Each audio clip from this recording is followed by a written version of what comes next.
すぐれもん自動車用品の久田です。いつもご視聴ありがとうございます。今日はですね、ペイントマーカーでキャリパー塗装。今回は耐熱対抗マーカーでキャリパーを塗装します。耐熱対抗マーカー？何それ？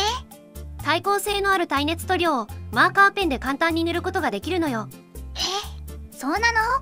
マーカーの色は7色、キャリパー塗装は銀色にしました。耐熱温度は何度？色によって耐熱温度が違うけど、銀色は600度で。そうなの？キャリパーのオーバーホールをしてから耐熱塗装をします。リアブレーキは何もしないの？そうね、ついでにリアブレーキもオーバーホールするわ。オーバーホールと耐熱塗装で新車みたいになるのだ。僕、とても楽しみなのだ。トヨタコンフォート5速マニュアル。ホイールナット少しだけ緩めておきます。パーキングブレーキレバーしっかり引きます。フロント側ジャッキアップ。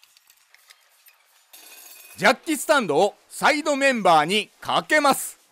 ジャッキをゆっくり下ろします。ジャッキスタンドのかかり具合を確認。リア側ジャッキアップ。デフホーシングにジャッキスタンドをかけます。フロント側ジャッキスタンドサイドを確認。ホイールナット外します。タイヤホイール外します。ブレーキダストのサビ汚れ。左フロントタイヤホイール外します。左キャリパーもブレーキダストサビ汚れ。フロントブレーキ点検。キャリパー固定ボルト外します。フロントブレーキパッドの残量ほぼ新品です。ブレーキオイル漏れなど不具合はありませんでした。油汚れ強力分解マジックリン。洗浄ブラシで叩き洗い。サビや汚れをかき出し洗い流します。ダイソーのツインブラシ。オイルの受け皿用意します。ブレーキホース接続部分。モンキーレンチでブレーキホースの取り付け緩めます。少しだけ緩めます。ブレーキキャリパー上側のボルトを緩めます。ブレーキキャリパー本体を回転。ブレーキホースとの接続を外します。ブレーキオイルは塗装面に付着させないように注意。ディスクブレーキシリンダーマウンティング外します。上と下2箇所のボルトを緩めて外します。マウンティング外れました。ホイールベアリング点検正常です。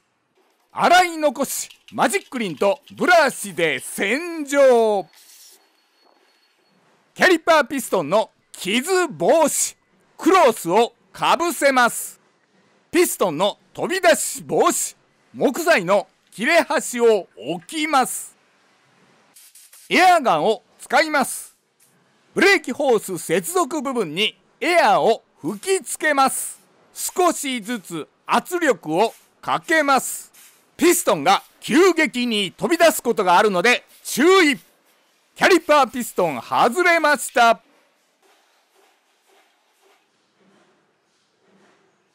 シリンダーブーツを引っ張り外します。次はピストンシール外します。ピックツールなどでシールのはめ込みを外します。ピストンシール外れました。パーツクリーナーで洗浄。次はブーツとシールの溝掃除します。キャリパー保持ローを使います。保持ローは2種類の大きさ焼き入れがされています。保持ローで溝部分のサビや黒ずみ汚れをかき出します。エアーで飛ばします。溝凸部分のサビ落としナイロンたわしを使いました。溝部分きれいになりました。ブリーダープラグ外します。キャリパー全体をパーツクリーナーで洗浄。次はキャリパーピストンの掃除です。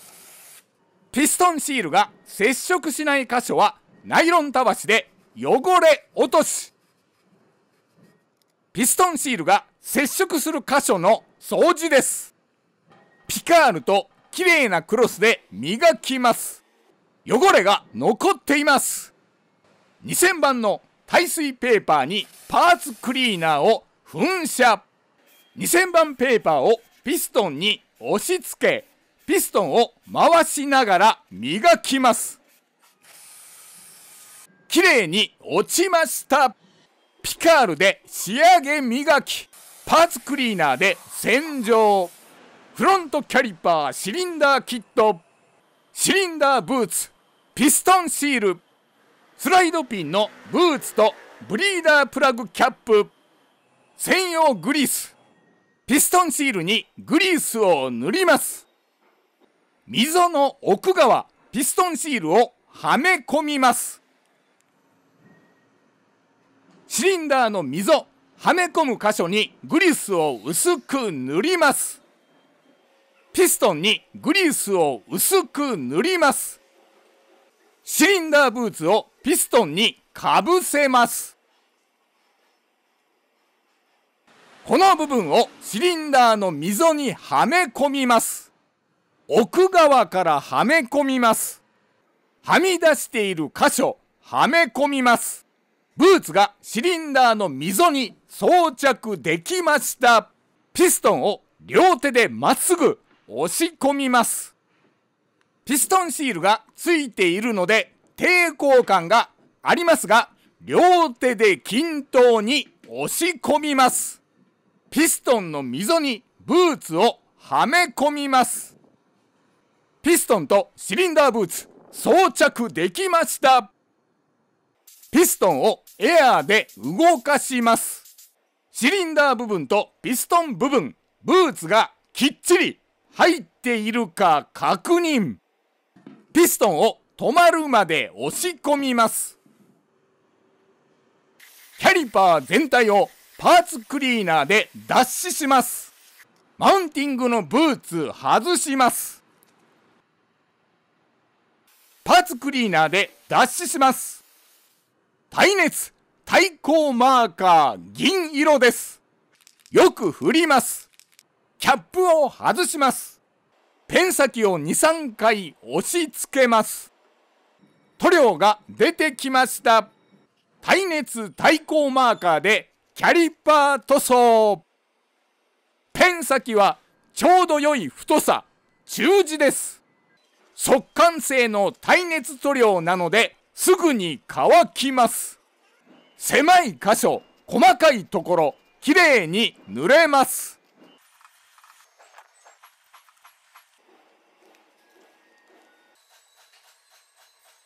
時々ペン先を押し付けて塗料を出します。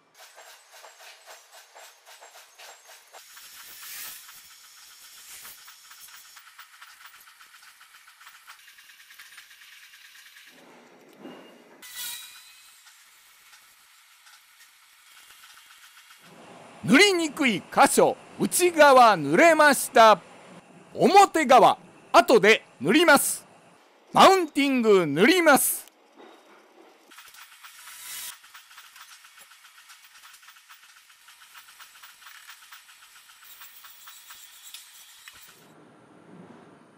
ブレーキホースの金属部分塗ります。マウンティング取り付けます。ボルト2箇所締めます。ブーツにシリコングリスを薄く塗ります。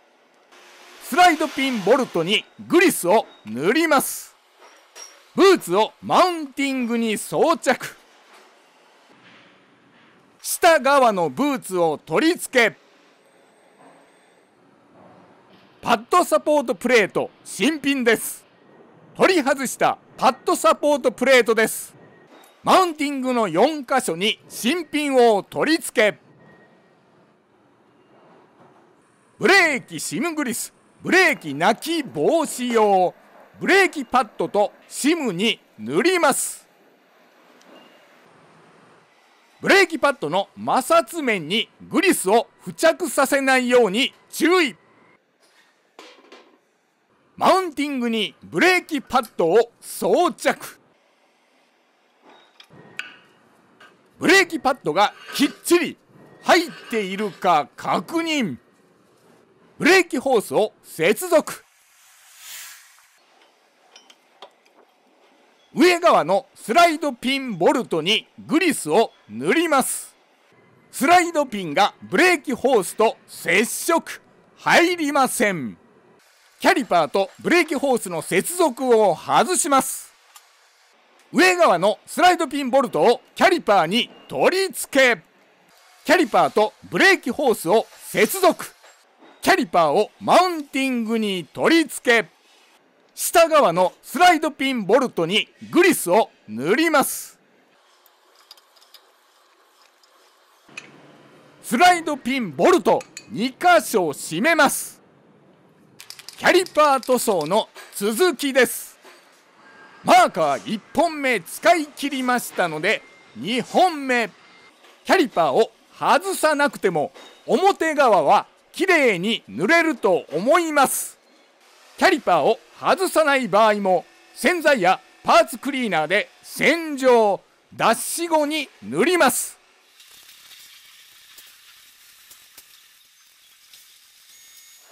ブレーキホースを締めます。ブレーキホースがねじれていないか確認。ブリーダープラグを取り付けます。右フロントキャリパー塗装終わりました。左フロントキャリパーブレーキダスト錆汚れ。キャリパー外しました。キャリパーピストン外します。ピストンシール外します。キャリパー保持ローで溝掃除。キャリパーオーバーホール後マーカー塗装。左キャリパー耐熱塗装終わりました。マーカー2本使い切りましたので3本目。マウンティングマーカー塗装。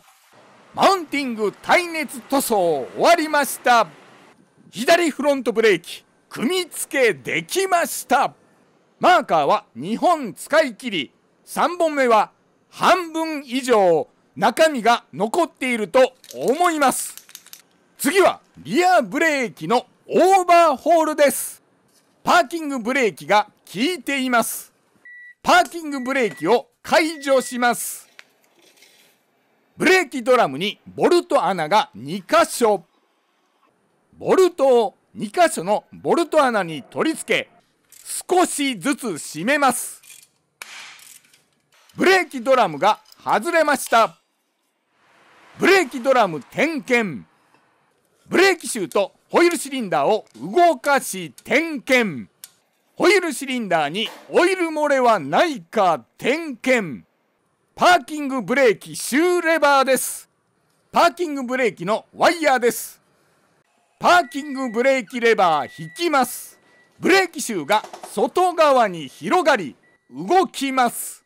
パーキングブレーキが効いている状態です。パーキングブレーキを解除します。パーキングブレーキが効いていない状態です。左リアブレーキドラム外します。ブレーキ点検オイル漏れ点検。シューホールダウンスプリングカップ外します。ピンとスプリングカップ。シューリターンスプリング外します。リーディング側ブレーキシュー外しました。トレーディング側ブレーキシュー外します。パーキングシューレバーからワイヤーを外します。ブレーキシュー外れました。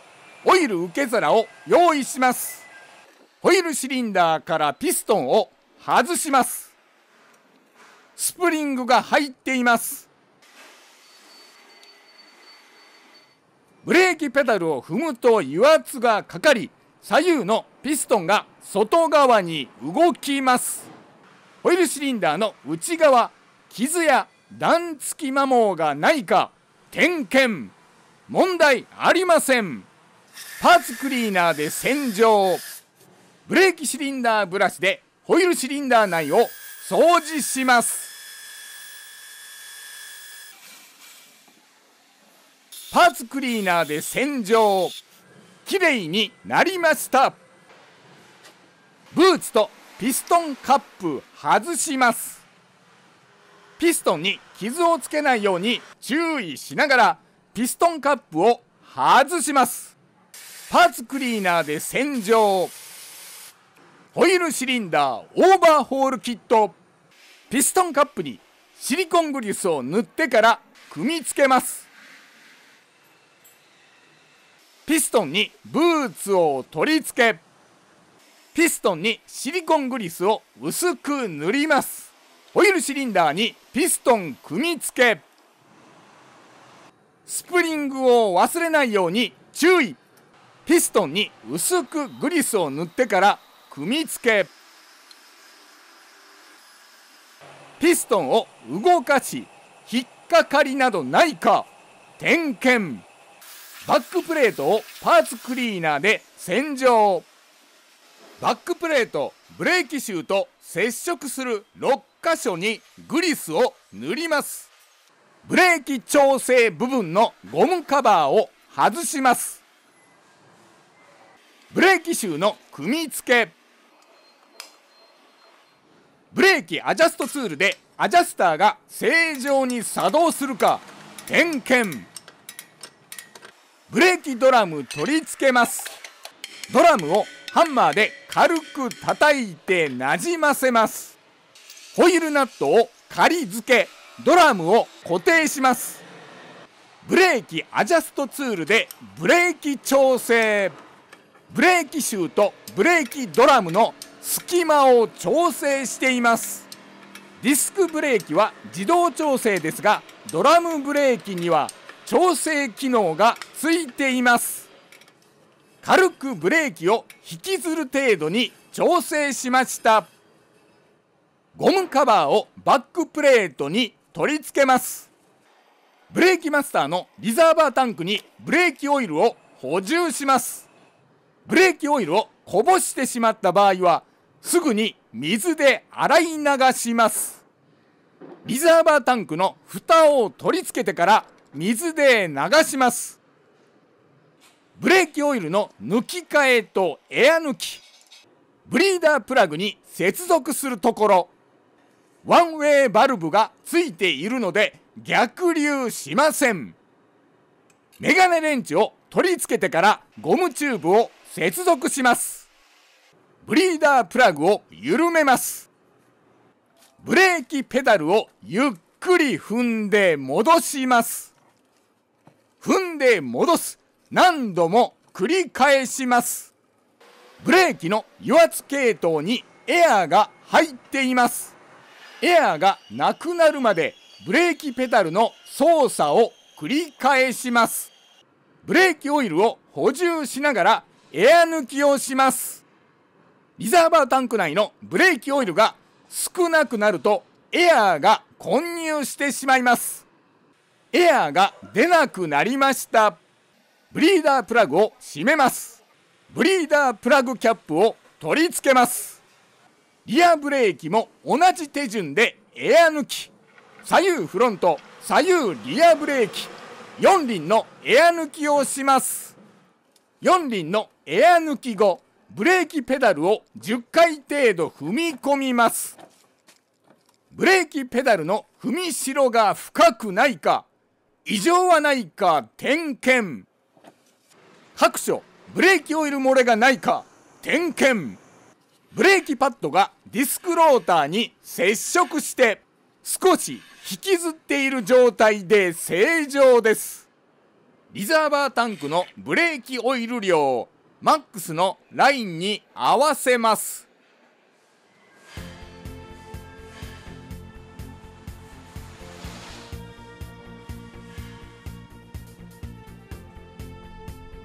ブレーキキャリパーは新品みたいになったけど、オーバーホールの効果はあったの？そうね、ブレーキペダルを踏んだ時のタッチがしなやかになっているわ。ブレーキの利きが良くなったの？どういうこと？制動力は変わってないと思うけど、ブレーキを踏んだ分だけ的確にブレーキが効く感じね。コントロール性が向上しているわ。かっくんブレーキになりにくくなったので運転しやすくなったってこと？その通り、運転は楽しくなったわ。あとブレーキをきっちり整備したので安心ね。僕、ブレーキオーバーホールの効果が分かったのだ。ご視聴ありがとうございました。チャンネル登録お願いします。僕からもお願いしますなのだ。ご視聴ありがとうなのだ。ご視聴ありがとうございました。チャンネル登録お願いします。